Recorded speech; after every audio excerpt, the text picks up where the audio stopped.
Hello and welcome back to the Q&A. So, as always, if you want to leave a question, do so in the comments, and if you find a question you like, please thumbs it up so that I can see it easily. And also, it just lets me know that lots of people want to hear the answer. So, for today's questions, there'll probably be a few. The first one is, clearly see that you put a lot of daily effort into your videos, and that's amazing. How much time does it take for you to make one video? First of all, thank you very much, and second, it varies, I guess. That's I think the best answer to that one. Let's just see. So for Warcraft Daily, obviously it's really about 15 minutes to record because that really takes in account of the actual speaking time, and also me just when I'm cleaning up the audio. You know, if I cough, removing that, taking out noise. There isn't much noise in my new microphone, but that sort of thing. So it's about 15 minutes to record. Then assembling all your information before you record is about 15, maybe 20 minutes, depending on how fast I'm working that day. Editing is perhaps 20 minutes. And then to encode it's probably another 15, and upload another 25. In terms of actual work that I'm doing, it's maybe an hour an episode of WoW Daily, plus any fiddling around YouTube that I do, so maybe it's an hour and 10 minutes, maybe an hour and a half, I don't know, it's in around that spectrum. So there's that. The Q&A is a little bit faster because it takes about 5 minutes to actually edit one. I've got a pretty good setup for editing. The recording just takes as long as you see. Assembling the questions maybe, how long does it take to assemble questions? 10 minutes, I'd say, maybe 20? Yeah, it's about half an hour an episode, then the uploading time, which is usually like 40 minutes because YouTube's just ridiculous at the minute. Honestly, it fucks up all the time. The lore videos are probably, I'd say a good 3 to 6 hours, I guess, because you have to, if it's just me going into a dungeon or something, then it's 4 to 6 hours because I need to get all the footage, assemble it. I need to write down a giant document, like 1,000 or something words, just all the different information and shit, and talking points to keep my head clear. So yeah, they do take quite a while, but in general, it's in and around an hour a video, I guess. That said, YouTube itself, though, like, that doesn't mean it only takes 2 hours a day. It probably takes more like 4 hours a day that I put into YouTube. That's on top of university. Yeah, it's a time-consuming hobby, and honestly, it's more than a hobby at the minute, it's also a job, because, well, it mostly pays for my rent and some of my other expenses. Hopefully that will increase to the point where it'll pay for everything, and then I can say that I do YouTube as a job, which would be awesome, because it's really fun, and I enjoy doing it, and getting through university without mountains of debt would be lovely. So hopefully that happens. So there's question 1, knocked in the head. Thank you for leaving it. Number 2, here's a question. What do you think the item squish is going to be like? What will DPS numbers look like afterwards? And how will this affect previous expansions? As in, will I still be able to solo the Lich King? The good news is, yes, you will. So the way the item squish works is that everything is reduced in the same sort of proportion. So your numbers, the amount of damage you do will be less, but that said, the amount of health of enemies will be less, and all that. So the actual power, the relative power of, say, you and the Lich King, will be the exact same, nearly the exact same post-item squish. And that basically means that all they're doing is reducing the item levels. The combat will feel the same. Honestly, if you played not linking your combat log with no combat text on, you shouldn't really see a difference. That's their ideal goal.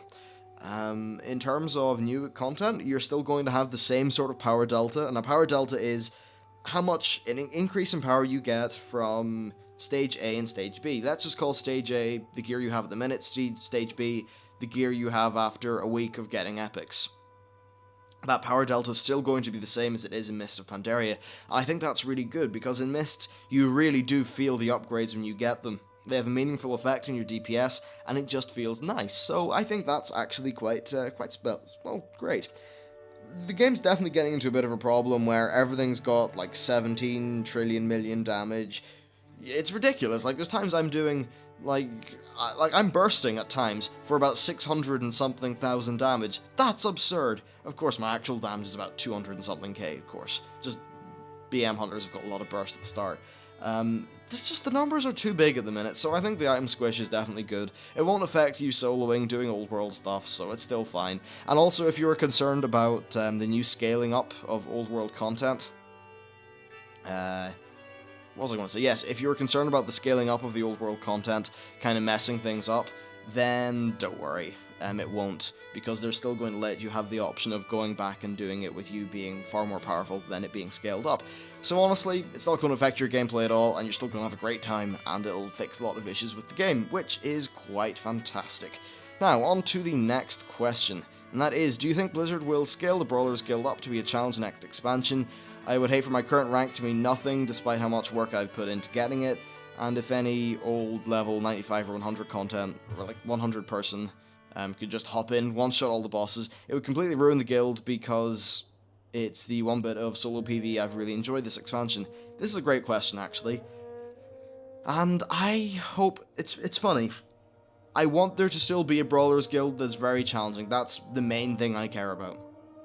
Whether the current bosses are scaled up, I mean, I think, yeah, they probably should be, but, okay, I think the current bosses should be scaled up, but not to the point where, like, to the point where you can kill them if you're pretty well geared with the initial next expansion's patch tier of gear. That was a long sentence full of buzzwords, but you know what I mean. Like, say a new 5.3 Brawlers Guild boss, I still think that should be killable maybe a month or 2 months into the next expansion, and then that way they can constantly add on top of that with new expansions and stuff. At the end of the day, I'd be sad if they just ported this to the next expansion and kept everything pretty much the same in terms of difficulty. I'd rather they made this stuff a bit easier so that they can have way more room at the top to add more interesting bosses. I think the Brawlers Guild is brilliant. It's so much fun. It actually really nails the Fight Club vibe as well, which I think is quite splendid, and it's just fun. It's damn good fun,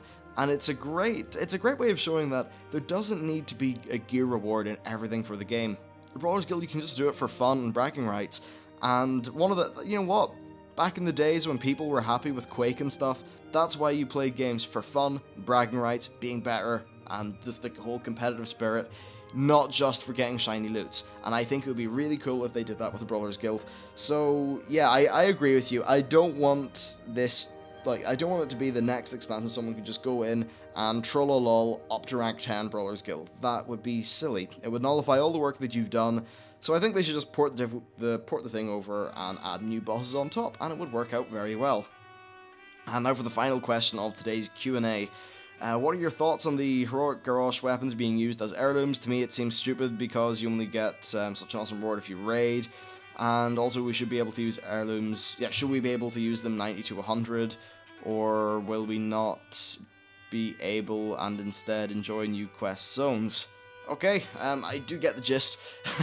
So, right, I think that first of all, these weapons are not for heroic only, they're for flex and up, so anyone can get them, as long as it's past LFR. So yeah, if you put a tiny bit of effort in, anyone can get them. And I actually think it's great.